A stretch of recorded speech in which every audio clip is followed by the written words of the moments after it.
Hello everyone, welcome back. It is again Season, coming at you with another video. Today we're going to be talking about the problems within Call of Duty. Yesterday we talked about the problems within the Call of Duty leagues, so I thought today it would be fitting to talk about the base game itself.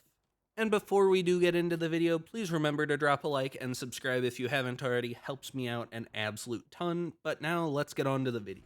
So Call of Duty started out very small, but very quickly grew to kind of define the arcade FPS shooter category for video games. If you ask like 100 people what is the go-to like arcade shooter game, 99 of them will probably say Call of Duty. It's incredibly easy to get into. Really, it's not that complicated if you aren't trying to play it at the highest, most competitive level. You buy the game, you download it, you create a class, and you run, get a kill, die, repeat. And at the start of the game, this was really all there was to it. There weren't the same defined categories and playstyles and all, and it was just all about the enjoyment of the game. Now, as games do, the communities developed, and this is a good thing. You had the sniping and trick-shotting communities, which were really fun. You had the pub stompers, which were really impressive and really fun to watch at the highest level. You had the competitive players who were kind of piecing together the game to make a competitive scene. And over time, these communities really came to define the genre and make Call of Duty what it is today. Unfortunately, a lot of them have kind of reached endgame. Sniping and trickshotting isn't nearly what it once was. The viewers just aren't there. It takes way too long with the algorithm to consistently put out montages and all. If you hit great clips, people say you two-boxed. If you hit average clips, people say that they aren't up to standards, and it's just too much of a grind to really put out consistent uploads. But the real downfall of Call of Duty started when Microsoft started to get involved. Microsoft bought Call of Duty, and since then, it has completely changed the way that they approached the game. Not to say that this didn't start before that, but these deals start way in advance of it actually happening, and you can kind of start to see when this deal started to get talked about. The problem with Microsoft buying Call of Duty is now it is a huge IP in Microsoft's brand. They're relying on it to generate a ton of profit, a ton of revenue, and quite honestly offset some of the failed projects that they have in some of their smaller games. As a big corporation, their only real purpose is to generate revenue for the shareholders. And they have done a really fantastic job at doing exactly that and gutting their game and really pissing off their community in the name of generating more money. The problem is people are still buying the game, buying DLC, buying packs, and all of this money is going to them, and to them it looks like a great thing. They're making a lot of money and they're doing it while cutting corners, which takes away some of the costs behind the game. They're using algorithms to incentivize people just long enough to spend money, and then as soon as that player is kind of done spending money, saying I've spent enough on this game, I'm not really enjoying it anymore, get them off the servers. Hosting servers costs money. If players spend all the money that they're going to spend and then quit the game, that's a net positive for Call of Duty and Microsoft. They've made their money, they've gotten rid of the player who isn't going to spend any more money, and that's a win in their books. They want to keep as many paying players as possible playing. If you continue to buy packs in the store, there's a reason for them to want you to keep playing the game, because they can keep making money off of you. If you aren't buying their stupid blueprint packs and all, they just kind of see you as a drain on their resources. You're taking up server space and not really paying any additional money besides the $70 to $100 you've already spent just buying the game. And people buy this game year in and year out. I'm 100% guilty of it. I pre-order the game as soon as it's announced most years because it's Call of Duty. I'm gonna play it.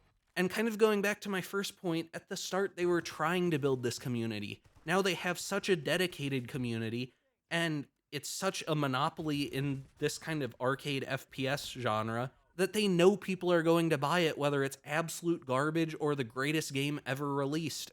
And really innovating and taking time costs a lot of money, and that is not their goal as a massive corporation.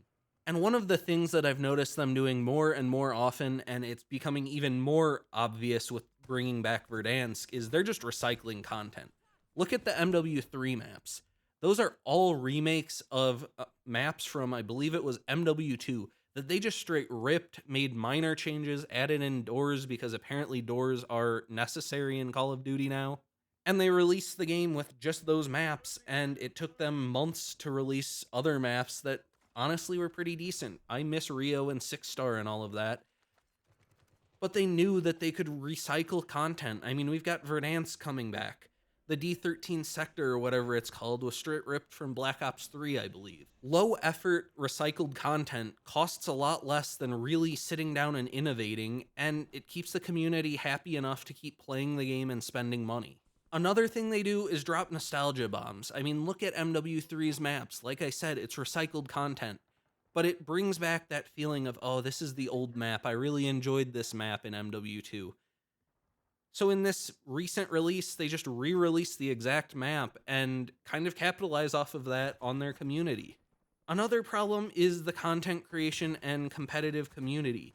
Early in the game's lifespan, content creators and competitive players were such a small percentage of the community, and when you would run into one, they would stomp the lobby and you'd either sit there and take your beating, or you would just go onto a new lobby and forget it ever happened. Now it's become so mainstream to do content, so mainstream to try and be a competitive player, and with SBMM or EOMM, whatever they want to call it, you are getting put into lobbies with relatively that type of player so often that it's impossible to have that super rewarding game where you drop full streaks multiple times, and you feel like you finally stomped a lobby as a pub stomper. Another problem is realism versus fun. There will be things that people want them to do that they will say we're not going to do because we want the game to maintain some realism.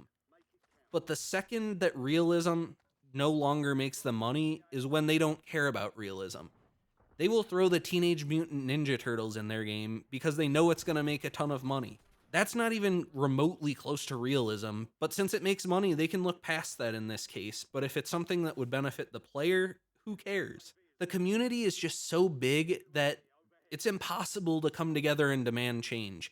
Call of Duty has seen like 90% of their player base from launch leave the game. There are way less players on a daily basis anymore, but they don't care because the players that are still playing are the ones that are spending money. They got the money from people like my IRLs who bought the game and had a ton of fun with it for a month, and then they weren't spending money on it, and they just kind of lost interest. And it sounds bad that they're losing all of these players, but they don't really care. The servers are terrible. You're getting constant packet loss. They're overrun because they're budgeting for, hey, we're going to have less players, so we'll invest less into servers and cut some costs there. And the players who are still playing are so committed that they're going to play regardless. We don't need to give them a premium experience. They're just going to play the game because they play Call of Duty a lot. And I see people complaining about the Call of Duty developers a lot. The problem is the Call of Duty developers are really overworked, hardworking people, and a lot of them probably care about the game. The problem is those aren't the decision makers. The real issue in the Call of Duty community are the decision makers up top, the big wigs at Microsoft, who are looking at the financials and really just seeing how much profit they can generate from their game.